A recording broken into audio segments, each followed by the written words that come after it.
Est-ce que vous pourriez donner un cours à l'EM Lyon, vous? Que oui, mais je suis intervenue dans plusieurs grandes écoles. Moi, j'aimais beaucoup ça parce que je trouve que le fait d'être face à des jeunes, en général, les questions sont souvent assez débridées. Et pourquoi c'est pas vous, Madame Calmels? Pourquoi c'est pas moi? Ou quoi? Quand? Comment? La présidente des LR, ça aurait pu être vous? Il faut que vous sachiez que je fais de la politique depuis à peine 4 ans et qu'en fait, j'ai jamais été encartée dans un parti politique et que j'ai commencé il y a même pas 2 ans. Fin 2015, j'ai pris mon adhésion à un parti politique. Alors, vous voyez, être première vice-présidente, c'est déjà beaucoup. Et pourquoi la droite, alors, il y a 4 ans? J'ai toujours été plutôt proche des valeurs de la droite qui restaurent le travail, le mérite, l'ascenseur social. Je crois profondément à la liberté d'entreprise. J'ai passé 20 ans dans l'entreprise privée, dans des grandes ou dans des toutes petites entreprises. Je crois à la libération des énergies et je crois aussi que l'État doit surtout se concentrer sur ce que sont ses missions premières, régaliennes, police, sécurité, justice, éducation, lutte contre l'immigration. On a été voir les Français dans la rue pour leur demander ce qu'était la droite.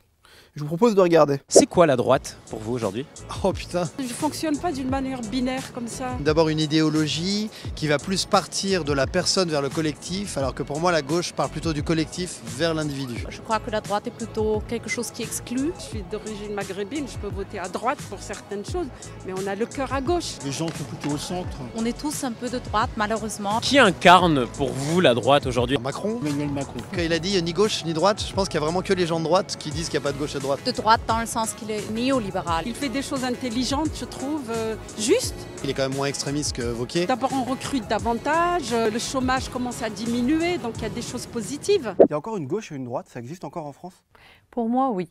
Je reste convaincue que nous avons tous, et qu'on soit politisé ou pas, des inclinations et qui viennent aussi d'une idéologie. On le voit bien sur certaines thématiques, les clivages gauche-droite reviennent. Et même aujourd'hui, pour Emmanuel Macron, ça va être compliqué parce qu'il a une majorité qui est extrêmement plurielle. Et vous voyez bien que projet de loi par projet de loi, aux grandes avancées politiques, refont surgir les clivages gauche-droite. Il est de droite, Emmanuel Macron? Non. Vous pouvez me le dire. Non, S'il je est de droite. considère qu'il est, pour moi, la version moderne du socialisme démocrate que nous n'avions pas eu pendant des années en France, mais qu'incarne très bien, par exemple, ou qu'a incarné très bien un Matteo Renzi en Italie. J'espère pour lui que ça ne se terminera pas de la même façon, mais ce qui est certain, c'est que Matteo Renzi a porté une vision de flexibilité du travail, comme d'une certaine façon François Hollande avait essayé avec la loi El Khomri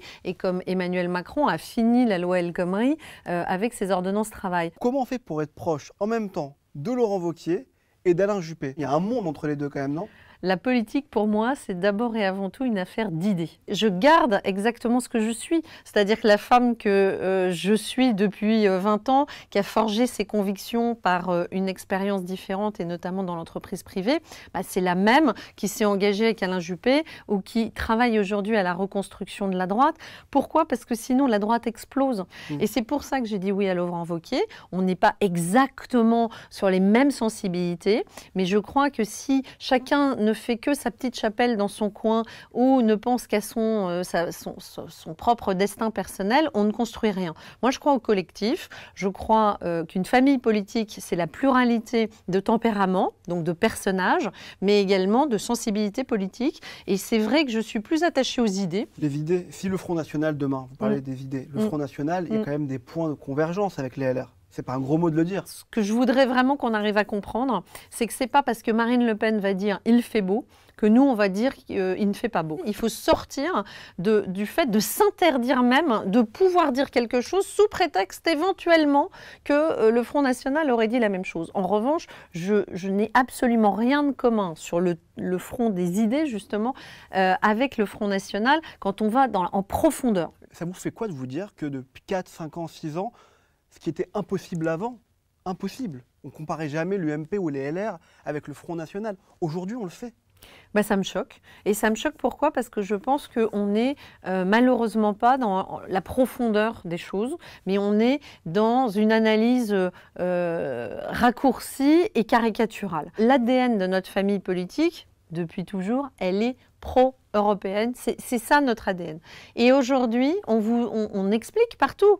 L'eurosceptique Laurent Wauquiez, comme si Laurent Wauquiez porterait une ligne eurosceptique. Ouais. C'est pas ce que j'entends dans les discours de Laurent Wauquiez. Nous disons qu'il y a un problème d'immigration en France. Et je l'assume complètement de dire ça. Je pense qu'au contraire, on a été peut-être un peu trop laxiste et qu'on a laissé se propager trop de communautarisme en France. Mais quand je dis ça, c'est pas parce que j'ai la haine des étrangers. Moi, je vis dans un monde ouvert, je viens d'un monde mondialisé et je pense que c'est une chance, au contraire, d'être fort en Europe et d'avoir l'Europe avec nous. Marine Le Pen, elle veut plutôt sortir de l'Europe et sortir de l'euro. J'aime bien citer cette phrase de Romain Gary qui nous sépare. C'est le patriotisme, c'est l'amour des siens. Le nationalisme, c'est la haine des autres. Eh bien, moi, je suis dans le patriotisme. Marine Le Pen, je pense qu'elle est dans le nationalisme. Vous êtes fière d'être pro-européenne? Oui. Vous serez candidate aux élections européennes? On verra. J'ai pas. Mais vous y réfléchissez, c'est quelque chose qui peut être... En tout cas, plusieurs personnes m'ont sollicité pensant que ce serait assez naturel que je puisse m'engager dans le combat européen. Si on pense que je peux être utile dans ce combat, pourquoi pas. Je revendique rien. Moi, j'ai surtout envie de faire avancer, faire bouger les lignes et de continuer à me battre pour mes convictions. On va passer au que oui que non, Madame Calmels. Vous répondez que oui ou que non avec le que à chaque fois devant à ce que je vais vous demander. Est-ce que Alain Juppé a regardé la Starac, vous pensez? J'en ai jamais parlé avec lui. Je sais que Nicolas Sarkozy aimait beaucoup la Star Academy. Alain Juppé, j'ai pas le souvenir. Est-ce que vous êtes pour la réduction du nombre de parlementaires?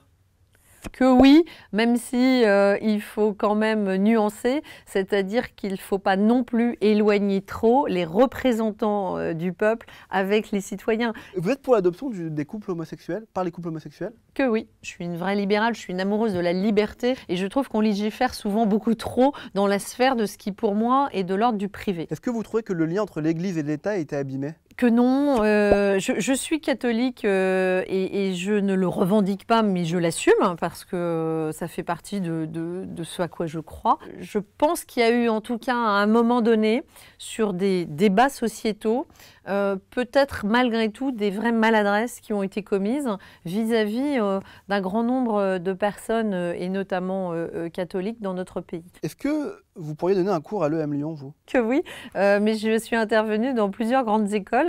Moi, j'aimais beaucoup ça parce que je trouve que le fait d'être face à des jeunes, en général, les questions sont souvent assez débridées et nous permettent de nous poser des questions qu'on ne se poserait pas forcément tout seul. Et j'intervenais pas mal dans les grandes écoles. Je continue à le faire d'ailleurs à la demande. Interdit. Vous avez encore le droit de le faire aujourd'hui au LR? Ah oui, pourquoi ce serait interdit? Je sais pas, c'est une idée comme ça. D'accord. Non, mais quand on me sollicite, je le fais volontiers. Est-ce que vous trouvez qu'on a été trop méchant avec François Hollande? Je n'aime pas les attaques personnelles ad nominem qui sont très vexatoires et blessantes. Et de ce point de vue-là, c'est vrai que François Hollande en a essuyé vraiment un très grand nombre. Virginie Calmels, on va terminer avec la question qui tue. Je sais pas de vous tutoyer si ça vous dérange pas. Je vous en prie. Tu as travaillé en Démol, qui est une société de production. Donc tu développais, tu produisais des émissions de télévision. Nous, on a réfléchi à une émission de télévision. Imaginons un Koh-Lanta politique. D'accord? On met Nicolas Sarkozy, Laurent Wauquiez, François Fillon et Alain Juppé sur une île déserte. À ton avis, qu'est-ce qui gagne? La question s'est posée quand je dirigeais en Démol de savoir si on pouvait produire des émissions de télé-réalité ou des émissions tout simplement avec des politiques. Et moi, j'ai toujours été hostile à ça pour une raison simple, c'est que j'ai toujours considéré que la politique devait rester sérieuse, que déjà les hommes politiques en France souffrent d'une très mauvaise image et que les associer à des émissions un peu le Koh-Lanta de la politique où il y avait d'autres concepts comme la corde, etc., où on met des politiques. Oui, parce que ça existe à l'étranger.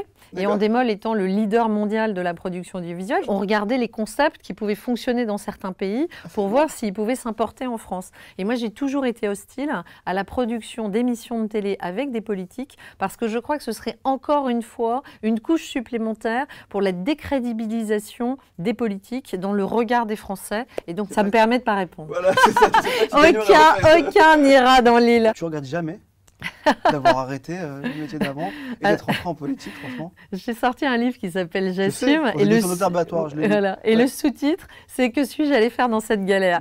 Parce que plus d'une fois, je me suis posé cette question.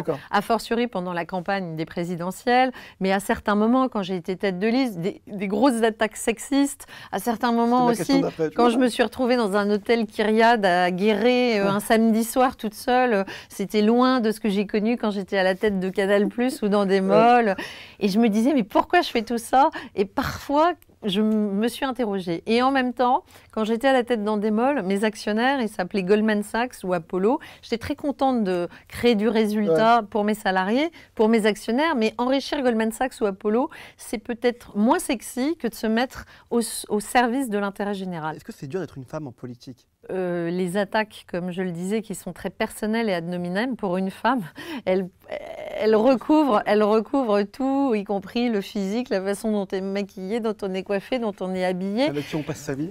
Oui, effectivement. On sent au fond que la politique, votre image ne vous appartient plus. Une remarque assez sexiste, en l'occurrence Henri Guénaud qui avait dit non mais on va pas investir Loana par exemple, eh bien ça fait le tour de tous les médias. Et là on se dit oula, moi j'étais pas préparée à ça. Après les combats trop féministes souvent nuisent à la cause des femmes. Autant je trouve que les violences faites aux femmes c'est une vraie cause et je l'entends. Légiférer comme Marianne Schiappa le suggère pour des regards insistants ou dans la rue et infliger une amende de 90 €, là ça me semble décalé. Moi je suis heureuse de vivre dans un pays qui reste un pays latin et je suis contente qu'on n'ait pas pris 100% de ce que font les Américains. Tu étais sur les indécis. Est-ce que tu as déjà été indécise dans ta vie, toi ? Oh bah, il y a des moments où je me suis posé des questions, oui. En 2017, t'as pas du tout été indécise ? À aucun moment. Pourtant, franchement, on pouvait être indécis à droite en 2017. J'ai eu aucune indécision quand François Fillon a perdu. Dans l'heure qui suivait, moi j'ai appelé à voter Emmanuel Macron. Je considère que le Front National parfois pose les bons diagnostics pour notre pays, mais n'apporte jamais les bonnes solutions. Donc premier tour, François Fillon, c'est ça ? Oui, j'ai voté François Fillon parce que je l'ai fait, là encore, en adéquation avec ce qui est pour moi le plus important. Les idées, le projet. Merci beaucoup d'être venue nous voir, Virginia Canals. Merci Alexandre. Pour terminer, on fait toujours faire une photo de notre invité. D'accord. Vous croyez que vous serez maire de Bordeaux un jour, franchement ? Pour le moment, je crois que c'est Alain Juppé qui va continuer sa mission. Merci beaucoup en tout cas. Merci.